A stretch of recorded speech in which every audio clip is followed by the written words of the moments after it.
मागील काही दिवसांपासून राज्यातील अनेक तापमानात घट झाल्याने थंडी वाढली आहे।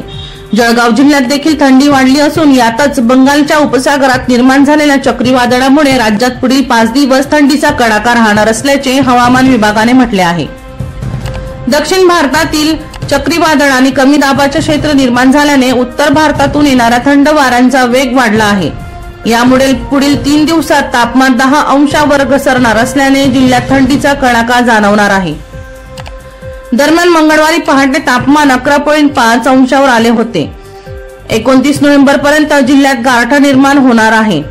डिसेंबर महिन्याच्या सुरुवातीला तापमानात काहीशी वाढ होऊन थंडी कमी होईल। यानंतर पुन्हा पारा घसरू शकतो अशी माहिती हवामान अभ्यासक यांनी दिली। राज्यातील पश्चिम महाराष्ट्र, कोकण, विदर्भ आणि उत्तर महाराष्ट्रात थंडी वाढली आहे। काही शहरांचे तापमान 8 ते 10 डिग्री सेल्सिअस पर्यंत खाली आले आहे। परभणीत नीचांकी तापमान नोंदवले गेले आहे। परभणीतील वसंतराव नाईक मराठवाडा कृषी विद्यापीठाने 8 अंश सेल्सिअस तापमानाची नोंद केली आहे। बंगालच्या उपसागरात निर्माण झालेल्या बदलामुळे राज्यात 5 दिवस थंडी राहणार आहे। कैलास कोडी यांचा रिपोर्ट, माझा आवाज लाईव्ह, मुक्ताईनगर।